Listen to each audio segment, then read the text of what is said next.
এনেছেন, ইমানদার বলে নিজেদেরকে প্রকাশ করেছেন। ইমানদারদের সাথে দেখা হলে বলতেন, আমরা তো ঈমান এনেছি, আমরা মোমেন, তোমাদের সাথেই আছি। আবার পিছনে যখন মোমেনদের বাহিরে, সাহাবীদের বাহিরে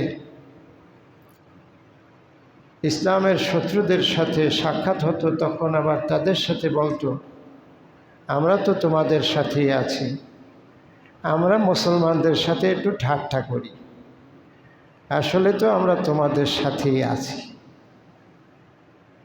আল্লাহ এই সমস্ত এই চরিত্রের লোকদের চরিত্র ফাঁস করে দিয়েছেন দুনিয়ার মানুষের কাছে। এই চরিত্রের লোকেরা আল্লাহর নবীর সময়ে যেভাবে ছিলেন, আজকাল এই জমানাতেও ওই রকম চরিত্রের লোক আছে। এমন না যে আল্লাহ রাসূলের সময়ে এই জাতীয় লোকের অস্তিত্ব ছিল, এখন আর ওরকম কোনো মানুষ নাই। বরং স্বয়ং রাসূলের সময়ে যখন এই চরিত্রের লোক পাওয়া গেছে, এখন এই চরিত্রের লোক আরও বেশি পাওয়া যায়। নবীর উপস্থিতিতে যখন এই চরিত্র তারা ধারণ করতে পারে, নবীর অনুপস্থিতিতে এখন তো আরও বেশি লোক এই চরিত্র ধারণ করছে এবং করে চলছে। আমরা আজকে এই বিষয়ে আলোচনা করব। যারা দুমুখ নীতি অবলম্বন করে, যারা দুমুখ সাপের মতো, যারা দুধারী তরোয়ারের মতো, এদিক দিয়েও কাটে ওদিক দিয়েও কাটে, এদের পরিচয় আল্লাহ ফাঁস করেছেন। আমি আপনাদেরকে সেই কোরআন থেকে তাদের চরিত্র আপনাদের সামনে আমিও ফাঁস করব। আল্লাহ রাসূলও এদের চরিত্র ফাঁস করেছেন, আমিও হাদিস থেকে আপনাদের সামনে এদের চরিত্র ফাঁস করব ইনশাআল্লাহ। এদেরকে একটা পরিভাষা ইসলামে বলা হয়, এই জাতীয় যাদের চরিত্র যে লাহা উলায় ও লাহা উলায়, এদিকও না ওদিকও না, অথবা এদিকও আছে ওদিকও আছে, এদেরকে ইসলামী পরিভাষায় বলা হয়, কোরআন এবং হাদিসের পরিভাষায় বলা হয় মুনাফিক। কি বলা হয়? মুনাফিক। যারা বাহিরে ঈমান প্রকাশ করে আর ভিতরে কুফরি লুকিয়ে রাখে, যারা উপরে ঈমান প্রকাশ করে ভিতরে ঈমানের বিপরীত জিনিস লালন করে, ধারণ করে, ইসলামী পরিভাষায় এদেরকে বলা হয় মুনাফিক। মিম নুনালিফ ফা দুই নক্তাওয়ালা কফ, মুনাফিকুন। আরবি শব্দটা হলো মুনাফিকুন, আর আমরা এমনিতে বলি মুনাফিক। এই মুনাফিক ইসলামের জন্য বড়ই ক্ষতিকর। কাফের কোনো এত ক্ষতিকর না, মুনাফিক ইসলামের জন্য যতটা ক্ষতিকর। কারণ কি? কারণ হলো কাফের যে আমার শত্রু আমি তা জানি। তিনি ঘোষণা দিয়েছেন যে আমি ঈমান আনি না, রাসূল মানি না, পরকাল মানি না, ইসলাম মানি না। তিনি ঘোষণা দিয়ে কাফের হয়েছেন, তিনি যে আমার শত্রু এটা আমি জানি। অতএব শত্রুকে এটা জানা থাকলে তার বিরুদ্ধে কৌশল গ্রহণ করা যায়। কিন্তু যদি এমন হয় যে সে কি আমার শত্রু নাকি মিত্র, এইটাই আমি জানি না, তার আচার আচরণ এমন যে আমি চিহ্নিত করতে পারি না যে সে আসলে আমার শত্রু নাকি আমার বন্ধু, এইটা যখন আমি আলাদা করতে না পারবো, তখন তো আমার জন্য বিপদ বেশি। আমি কি তার সাথে শত্রুর আচরণ করব না বন্ধুর আচরণ করব? সে বন্ধু হয়ে আমার সব কিছু জানবে, শত্রু হয়ে আমার বিরুদ্ধে লাগবে। অতএব সে আমার জন্য মোর ডেঞ্জারাস, খুবই বিরোধী, আমার জন্য খুবই খতরনাক, আশঙ্কাজনক আচরণের একজন ব্যক্তি। বিদায় আল্লাহ পাক কোরআনে বলেছেন,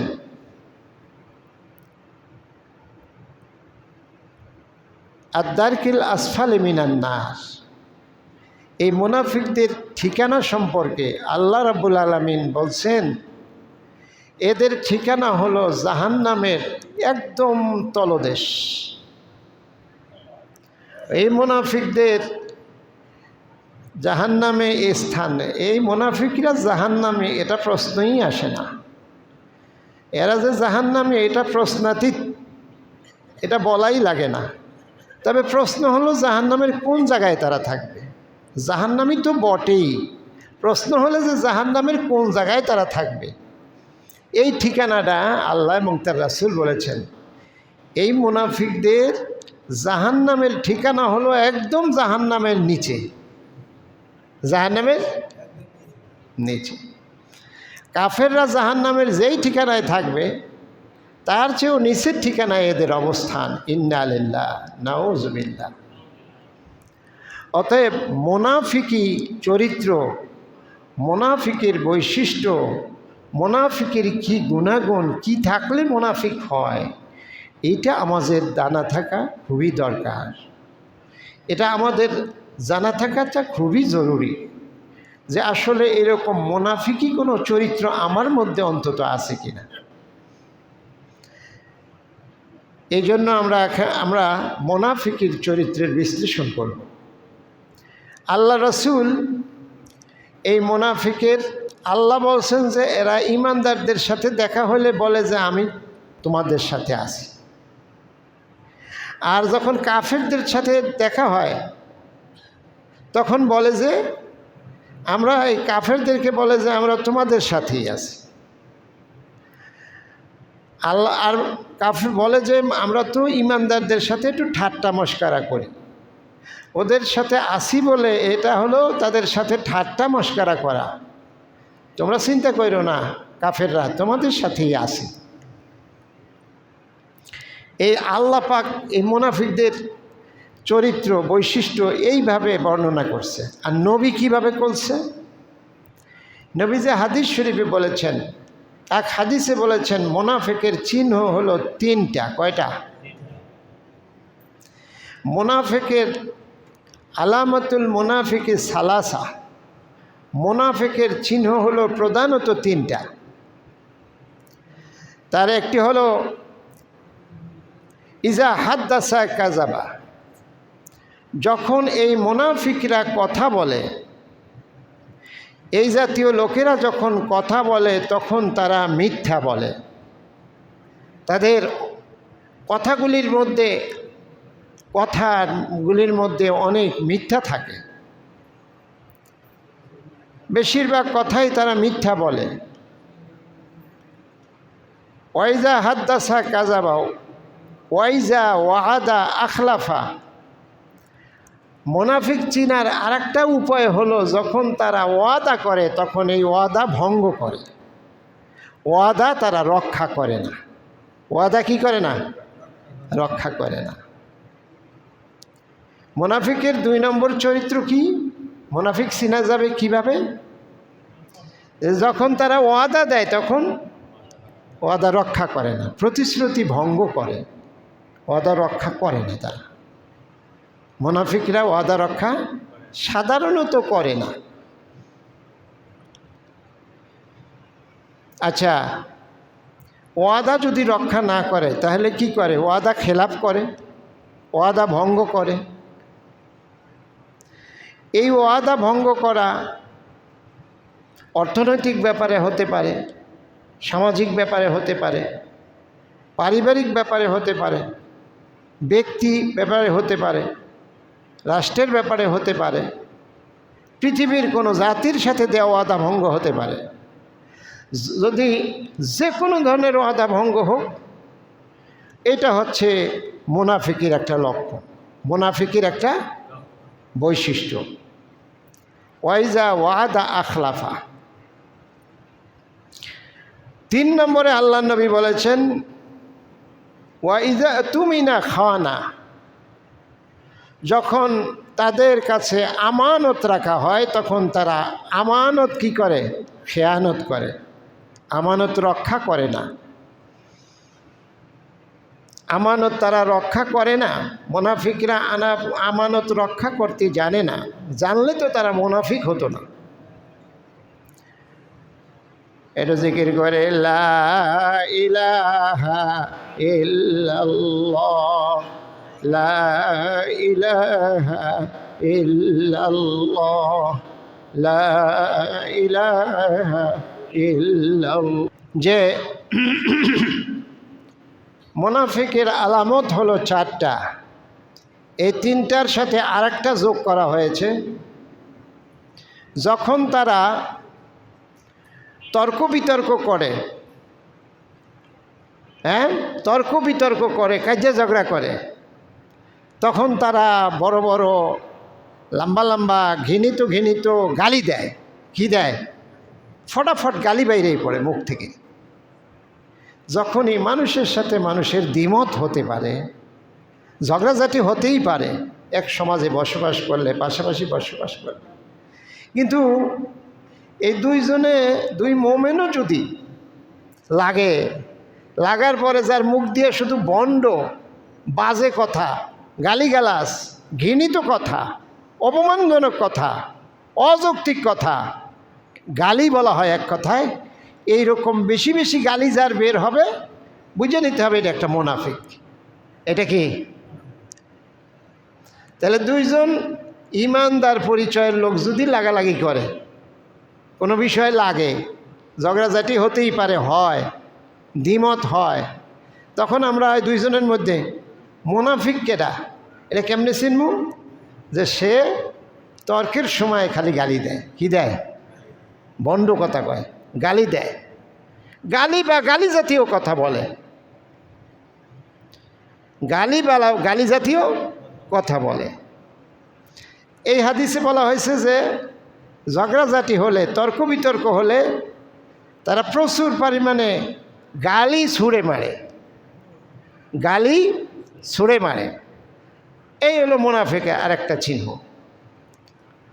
এখন আমরা যখন তর্ক বিতর্ক করি তখন আমাদের লক্ষ্য রাখা দরকার আমার মুখ দিয়ে খালি গালি বাইর হয় কিনা।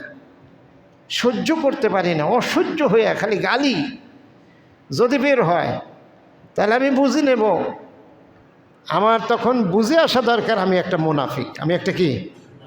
মুনাফিক। আমি যখন ওয়াদা করি তখন বেশিরভাগ ওয়াদা যদি আমি পূরণ না করি, ওয়াদা যদি খেলাপ করি, কোনো কারণ ছাড়া যদি ওয়াদার খেলাপ করি, তাহলে বুঝতে হবে আমি একটা মুনাফিক। যে আমানত আমার কাছে রাখা হয়, এই আমানত মানুষের পক্ষ থেকে মানুষের কাছে আমানত হতে পারে। অর্থের আমানত, কথার আমানত, ইজ্জতের আমানত, পাবলিকের আমানত, দেশের আমানত, সমাজের আমানত, রাষ্ট্রের আমানত যখন আমার কাছে রাখা হয় তখন আমি সেই আমানত খেয়ানত করি। আমানত কি করি? খেয়ানত করি। পাবলিক আমারে আমানতদার বানাইছে, আমি আমানতদার হইছি। রাষ্ট্র আমাকে 100 কোটি টাকার একটা ব্রিজ বানাবার ফান্ড দিছে, এটা কি রাষ্ট্রের পক্ষ থেকে আমার কাছে আমানত না? কি বলেন, এটা কি আমানত না? না, ওই 150, 200, 5,000 টাকা রাখলে ওইটা আমানত। 1,000 কোটি, এটা হলো সবচেয়ে বড় আমানত। এর চেয়ে বড় আর কোনো আমানত 10 জনের হক না, 18 কোটি মানুষের হক। সামান্য পরিমাণ হইল প্রত্যেকের হকের মধ্যে আছে। এই আমানত আমি দায়িত্বশীল হিসাবে যখন আমার কাছে রাখা হলো 100 কোটি টাকার আমানত, আমি এই 100 কোটি টাকার আমানত থেকে 60 কোটি টাকার কাজ করছি, বাকিটা ভাগ বাটোয়ারা করে নিছি, তাহলে কি আমানত রক্ষা হইল না খেয়ানত হইল? তাহলে এই জাতির আমানত যারা খেয়ানত করে তারাও মুনাফিক। ব্যক্তির, আমার ভাই আমার কাছে 5 লক্ষ টাকা রাখছে, আমার ভাই আমার কাছে রাখছে 5 লক্ষ টাকা। আমি 4 লক্ষ টাকা স্বীকার করলাম, আর 1 লক্ষ টাকা স্বীকার করি না এবং তারে দেই না ফিরাইয়া। এই যে আমানতের 1 লক্ষ টাকা খেয়ানত করলাম, এটা হলো ব্যক্তিগত খেয়ানত। আমার ভাইয়ের কাছে মাপ চাইয়া নিলে এক পর্যায়ে যখন আমার বুঝে আসবে আমি তো মুনাফিকি করছি, তাহলে যখন ভাইয়ের কাছে গিয়া মাপ চাইব আর ভাই চিন্তা করছে আমার ভাই তো ও জাহান্নামে জ্বলুক, আমি চাই না, যা 1 লাখ টাকার ব্যাপার তোরে মাফ করে দিলাম, তাহলে আমি বাচ্চা গেলাম। কিন্তু 18 কোটি মানুষের যে 40 কোটি টাকা আপনি খাইছেন, ওইটা আপনি কার কাছে মাপ চাইবেন? এই 18 কোটির কাছে আপনি মাপ চাইতে পারবেন? মাফও নাই, আপনার জাহান্নামেরও মুক্তি নাই। এই জন্য সাধারণ মানুষের জন্য মুক্তি পাওয়া সহজ, আর দায়িত্বশীল যারা তাদের মুক্তি পাওয়া এত সহজ। আপনি পারবেন 18 কোটি মানুষের কাছে গিয়ে মাপ চাইতে? কয়জনের কাছে আপনি পারবেন চাইতে? কে আপনাকে মাফ করবে? কিয়ামতের দিনে এইখানেই মাফ না করলেই তো তার অনেক উপকার আপনার থেকে আদায় করে নিতে পারবে। বিধায় ব্যক্তি মুনাফিক হয়, সমাজ যদি খেয়ানত করে সমাজ মুনাফিক হয়, রাষ্ট্র যদি খেয়ানত করে রাষ্ট্র কি হয়? মুনাফিক হয়। রাষ্ট্র তো আর খেয়ানত করে না, রাষ্ট্রের দায়িত্বশীল যে খেয়ানত করে তারা মুনাফিক হয়। রাষ্ট্র তো ওটা কোনো ব্যক্তি না, ওটা মুনাফিক। রাষ্ট্রে এমন মুনাফিকই কেমনি করবে? রাষ্ট্রে মুনাফিকই করে মানে রাষ্ট্রের যারা দায়িত্বশীল তারা মুনাফিকই করতে পারে। এই মুনাফিকির সমাধানের কোনো সুযোগ, চরম জাহান্নাম ছাড়া কোনো পথ নাই। ভাইয়ের সাথে ভাইয়ের মুনাফিকি করছে, আমানতে খেয়ানত করছে, মাপ চাইয়ে নিছে, যাক মাফ হয়ে গেল। অন্তত 2-3 জনের কাছে করলেও মাপ চাওয়া যায়, দিয়া না দিয়া মাপ চাই আইল। আর যদি এই পুরা জাতির আমানত খেয়ানত করে, তাদের চেয়ে বড় মুনাফিক পৃথিবীতে আর কেউ নাই। জিকির করে লা ইলাহা ইল্লাল্লাহ। আপনার সাথে আমি ওয়াদা দিলাম, ইমাম সাহেব অমুক জায়গায় সোমবার দিন আমরা সাক্ষাৎ করব। ব্যক্তিগতভাবে আমি যদি ভুলে যাই অথবা আপনি ভুলে যান, তো এটা আল্লাহ মাফ করে দিতে পারেন, কারণ ভুলে গেলে এটা তো কারো আয়ত্তে নাই। অনেক কথা আমরা অনেক সময় ভুলে যাই, ভুলে গেলে ওটা মাপ, ভুলে গেলে কি মাপ, এটা আল্লাহ দোষ ধরবে না, মুনাফিকও হবে না। দেখেন ভুলে গেলে এটা মাপ, এটা বিভিন্ন আহকাম শরিয়াতে আছে। যেমন কোনো ব্যক্তি রোজা অবস্থায় দুপুরবেলা রোজা রাখছে, নতুন নতুন রোজা আইছে, প্রথম রোজা দ্বিতীয় রোজা রাখার পরে রাত্রে সাহারি খাওয়ার পর ঠিক দুপুরের সময় গিয়ে একেবারে ইচ্ছা মতো খাইছে। খাওয়ার পরে মনে হয়েছে আরে আমি তো রোজা, আল্লাহ কয় তুই আর ভাঙ্গিস না, তোর রোজা হয়ে গেছে। দুপুরের খানাও ইচ্ছা মতো হয়েছে, আবার রোজাও, কারণ ভুলের সমস্যা নাই। ভুল হইলে এটা আল্লাহ ধরে না, এটা তার রোজা, খাইছেও আবার রোজাও। কেউ যদি জোহরের নামাজ পড়ে নাই, টাউনে গেছে, কোনো জায়গায় গেছে, নামাজ যে পড়ে নাই এটা আর মন নাই, আসরের সময় মনে হয়েছে বা এশার সময় মনে হয়েছে আরে জোহর তো পড়ি নাই, তাহলে ওই এশার সময় সে জোহরের 4 রাকাত ফরজ পড়লে এইটা জোহরের সময় জোহরের নামাজ বইলা আল্লাহ ধরে নেবে, সুবহানাল্লাহ। মানে ভুলের কোনো সমস্যা নেই। তো ওয়াদা করে যদি কেউ ভুলে যায় তাহলে এইটা কোনো আল্লাহ দোষ ধরবে না। ওয়াদা করার পর যদি কোনো কারণে যেমন ভুলে যাওয়া একটা কারণ, তাহলে এটা দোষ না। কিন্তু ওয়াদা ভুলে যায় নাই, ইচ্ছা কইরা ওয়াদা ভঙ্গ করছে। আচ্ছা আসেন, আপনার সাথে আমি ওয়াদা করছি বেগুনবাড়িয়া ব্রিজের সময় শনিবার সকাল 8টায় আপনার আমার সাক্ষাৎ হবে, আমি ভুলে গেছি, তাহলে মাপ। আর যদি ভুলে না যায় আর 8টার সময় না যায় তাহলে ওয়াদা ভঙ্গ করছি। কি করছি? আমি সুস্থও আছি, আমার মনেও আছে, কিন্তু আমি আরে হ্যাঁ একটা মানুষ, হ্যার লগে ওয়াদা দিছি, না গেলে কী হইব? হ্যাঁ একটা মানুষ সমাজের, হ্যাঁ কেউ গুনায় ধরে, ওয়াদা দিছি তাতে কি হয়েছে? শনিবার দিন 8টায় বেগুনবাড়িয়া ব্রিজের ওখানে তার লাগে দেখা করলাম না, কি হইব? কিছু হইব না, আপনি মুনাফিক হবেন। কি হবেন? সে যতই আদনা মানুষ হোক, ওয়াদা দেওয়ার কারণে আপনি যতই জ্ঞানী হন, হাদিস অনুযায়ী, কোরআন অনুযায়ী আপনি মুনাফিক। আপনি কি? আচ্ছা, ব্যক্তি গেল, ব্যক্তি ওয়াদা কইরা ভঙ্গ করলো। আর একদিন দেখা হয়েছে, ভাই আমি তো আসলে এই ওয়াদা রক্ষা করতে পারলাম না, ওয়াদা ভঙ্গ করলাম, তোমার কাছে মাপ চাই, আল্লাহ তুমিও মাফ করে দিও। যদি উনি মাফ করে দেয়, আল্লাহও মাফ করে দেয়, তাহলে বাচ্চা গেল, কী হয়ে গেল? কিন্তু আপনি নির্বাচনের আগে জাতির সাথেও ওয়াদা করছেন, 18 কোটি মানুষের সাথে, ধরেন 18 কোটি মানুষের সাথে ওয়াদা করেছেন, এই করবেন, হেই করবেন, হেই করবেন। কিন্তু যখনই আপনি ব্রিজ পার হয়ে গেছেন গা, তখন আর এই ওয়াদা আপনার মনে নাই, আপনার ওয়াদা। তাইলে আপনি জাতীয় মুনাফিক। আপনি কি মুনাফিক? আমি যে মুনাফিকই করলাম, বেগুন মেরে ব্রিজে 8:30টায় যায়নি, আমি ব্যক্তি মুনাফিক, ব্যক্তিগত মুনাফিক। আর জাতির সাথে ওয়াদা দিয়ে যারা রক্ষা করে না, তারা জাতীয় মুনাফিক, ন্যাশনাল মুনাফিক। ব্যক্তি মুনাফিক মাপ চাইয়া শেষ করা যায়, 18 কোটি মানুষের সাথে ওয়াদা ভঙ্গ করলে আপনি কয়জনের কাছে মাপ চাইবেন? অতএব জাতীয় মুনাফিকদের কোনো মাপ নাই, কোনো ভয়ও নাই। সামাজিক মুনাফিক যারা সমাজের সাথে ওয়াদা ভঙ্গ করে, তারা সামাজিক মুনাফিক। রাষ্ট্রের সাথে ওয়াদা ভঙ্গ করে, রাষ্ট্রীয় মুনাফিক। এদের রক্ষা নাই, কারণ এত মানুষের কাছে এরা মাপ চাইব কেমনে? এটা সম্ভব না। ব্যক্তিগতভাবে করলে এটা সম্ভব, 2-3 জনের কাছেও সম্ভব। তাহলে মুনাফিক ব্যক্তিগতভাবে হয়, সামাজিকভাবে হয়, রাষ্ট্রীয়ভাবে হয়, আন্তর্জাতিকভাবে হয়। এক দেশের সাথে আরেক দেশ যদি ওয়াদা দেয়, চুক্তি করে,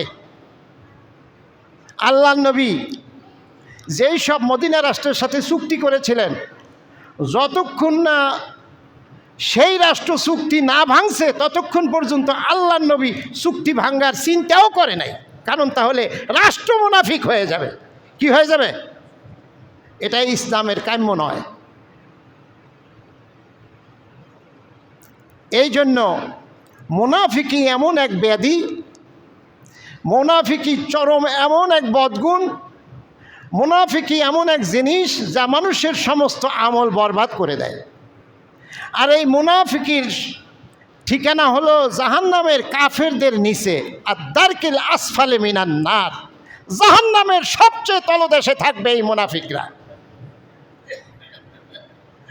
বিদায় এখন আমাদের চিন্তা করা দরকার, আমি ব্যক্তিগতভাবে মুনাফিক কিনা, আমি সামাজিকভাবে মুনাফিক কিনা। সমাজের দায়িত্ব আমার উপর থাকলে আমি যদি সেই দায়িত্ব ওয়াদা পালন না করি, মুনাফিক। সমাজের আমানত যদি আমার কাছে থাকে, যদি আমি তা পালন না করি, আমি মুনাফিক, কারণ আমি খেয়ানত করছি। রাষ্ট্রের দায়িত্ব যদি আমার উপরে থাকে, আমি যদি সেটা খেয়ানত করি, আমানত খেয়ানত করি, তাহলে আমি রাষ্ট্রীয় মুনাফিক, জাতীয় মুনাফিক, ন্যাশনাল মুনাফিক। আর যদি আমি অন্য দেশের থেকে সাথে দেওয়া চুক্তি ভঙ্গ করি, ওয়াদা ভঙ্গ করি, তাহলে আমি হলাম আন্তর্জাতিক মুনাফিক, ইন্টারন্যাশনাল মুনাফিক। বলেন নাউজুবিল্লাহ। Islam is the complete code of life. ইন্না দ্দীনা ইনদাল্লাহিল ইসলাম। আল্লাহ বলছেন তিবিয়ানুল লিকুল্লি শাই। ইসলাম হচ্ছে পরিপূর্ণ জীবন ব্যবস্থা। আপনি কোনো অংশ বাদ দিয়ে কোনো অংশে যাবেন, এরকম কোনো ব্যবস্থাই ইসলামে নাই। আপনি ইমানদার হইলে পুরাটা হইতে হইব, আপনি ইমানদার হইলে পুরাটা ঢুকতে হবে। মুসলিম হইলে স্যালেন্ডার করলে পুরাটা স্যালেন্ডার করতে হবে।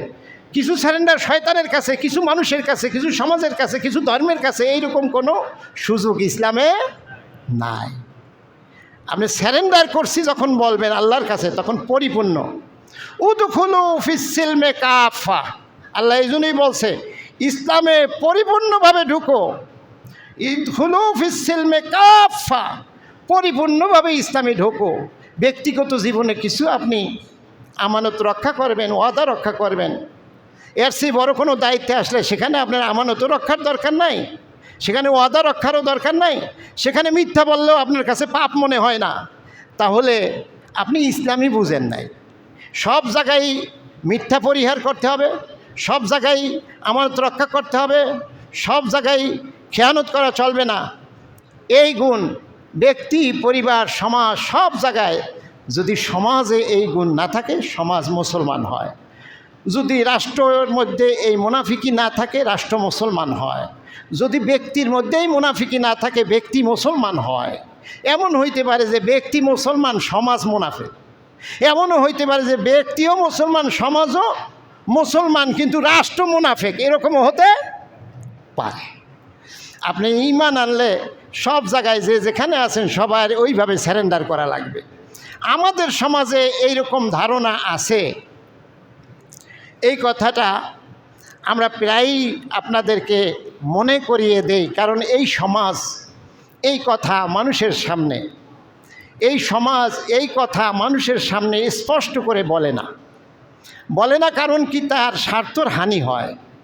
এটা বলতে গেলে তার রুষ্ট, তার উপর অন্যরা রুষ্ট হয়। এটা বলতে গেলে মানুষের গালি খেতে হয়। এই জন্য কোরআন হাদিসের কথাগুলো সাফাই করে অনেক সময় আমরা বলতে পারি না, আর বলতে পারি না বলে আমরা আসামি, কাঠগোড়ায় দাঁড়াতে হবে। আমরা ঈমানদার দাবি করি অথচ সব বলি না, তাহলে সত্য গোপন করি, আর সত্য গোপন করাদের জন্য কোনো জান্নাত নাই। সম্মানিত হাজিরিন, তাহলে ঈমান আনতে হবে পরিপূর্ণভাবে, আর ঈমানদার হতে হবে পরিপূর্ণভাবে। আমরা আমার সব কথাগুলিকে আবার শিক্ষা হিসাবে 1, 2, 3, 4 নম্বর দিয়ে শেষ করতেছি। আজকে আমরা আলোচনা করেছি কোরআনের একটা আয়াত, রাসূলের একখানা হাদিস। কোরআনের আয়াতে আল্লাহ বলেন, কিছু লোক আছে তাদেরকে তোমরা চিনে রাখো। এই লোকগুলি হলো, তোমরা ঈমানদারদের সাথে দেখা হইলে বলে যে আসি হুজুর, আপনার সাথেই আসি। আবার যখন তোমার বিপক্ষের ইসলাম বিরোধী শক্তির সাথে সাক্ষাৎ হয় তখন বলে যে আরে আসি, আপনাদের সাথেই আসি, ও আমি মুসলমানদের সাথে একটু ঠাট্টা করছি। আল্লাহর ভাষা এরকম, মুস্তাহজিউন, আমরা একটু ঠাট্টা না করছি, আসলে আপনাদের সাথেই আছে। ওদের সাথে দেখা হইলে যে আপনাদের সাথে আসি, আর ওদের সাথে দেখা হইলে কয়, মুসলমানদের সাথে দেখা হলে কয় আপনাদের সাথেই আসি। আল্লাহ পাক বলছেন এই চরিত্রের লোক যারা, আল্লাহ রাসূল এই আয়াতের ব্যাখ্যা দিতে গিয়া বলেন এই চরিত্রের লোক যারা, তাদের আরও 4টা চরিত্র আছে, তাদের আরও 4টা চরিত্র আছে। কয়টা? এই আয়াতের ব্যাখ্যা দিতে গিয়ে আল্লাহ নবী হাদিসে আরও 4টা চরিত্র বলছে। একটা হলো এরা যখন কথা বলে, এই চরিত্রের লোকেরা, তারা এদিকেও আছে ওদিকেও আছে। এই চরিত্রের লোকেরা যখন কথা বলে তখন মিথ্যা বলে, বেশিরভাগ মিথ্যা বলে। এরা যখন ওয়াদা দেয় তখন ভঙ্গ করে, চুক্তি করলে চুক্তি ভঙ্গ করে। এদের কাছে আমানত রাখলে এরা খেয়ানত করে। আর এরা যখন তর্ক বিতর্ক ঝগড়াঝাটি করে তাহলে হোমানে গালি দেয়। কি দেয়? এরা মুনাফিক। এরা কি? এরা মুনাফিক। এরা যখন ঝগড়াঝাটি করে, ঝগড়াঝাটি মানুষের হইতেই পারে, দ্বিমত থাকতেই পারে, মতের ভিন্নতা থাকতেই পারে এক সমাজে বসবাস করলে, কিন্তু তাদেরকে চিনার সবচেয়ে বড় চিহ্ন হইল ঝগড়া লাগলেই খালি তাকাই থাকবেন কোনটা মুনাফিক। ঝগড়া লাগলেই খালি তাকাই থাকবেন, যেটা দেখবেন যে খালি গালিগালাজ করে, তাহলে বুঝবেন যে মুসলমান, এটার নাম হইল এটা একটা কি? মুনাফিক। সহজে চিনা ফেলাবেন। দেখেন মুনাফিক চিনা কত সহজ। সম্মানিত হাজিরিন, শেষ কথা আমি বলছি, এই মুনাফিক ব্যক্তিও হইতে পারে, এই মুনাফিক সমাজও হইতে পারে, মুনাফিক সমাজ, মুনাফিক জাতিও হইতে পারে। আর জাতি যখন মুনাফিক তখন জাতীয় মুনাফিক, সে ন্যাশনাল মুনাফিক। ব্যক্তি মুনাফিক সহজে আরেকজনের কাছে মাপ চাইয়া ইমানদার হয়ে যাইতে পারে, কিন্তু জাতীয় মুনাফিক যারা মানুষের আমানত খেয়ানত করছে, তারা জাহান্নাম থেকে মুক্তি হওয়ার আমি কোনো পথ দেখি না। কারণ এই 18 কোটি মানুষের হক যে সামান্য পরিমাণেও সে নষ্ট করলো, কিভাবে 18 কোটির কাছে সে মাপ চাইবে? সম্ভব না। আর তাদের মুনাফিকি থেকে ফিরে এসে মোমেন হওয়াও সম্ভব না। আল্লাহ পাক এই চরিত্র থেকে আমাদেরকে হেফাজত করুন, এবং এই ওয়াজটা জীবনের জন্য খুবই গুরুত্বপূর্ণ। আমি ব্যক্তি হলে ব্যক্তির জন্য, সমাজের কোনো দায়িত্ব থাকলে সমাজের দায়িত্বশীল হিসাবে, রাষ্ট্রের দায়িত্বশীল হলে রাষ্ট্রের দায়িত্বশীল হিসাবে প্রত্যেকের জন্য এই গুরুত্বপূর্ণ এই ওয়াজটা আমরা আমাদের জীবনে যেন কার্যকর করতে পারি। আল্লাহ পাক তৌফিক দান করুন। ওয়া আখির দাওয়ানা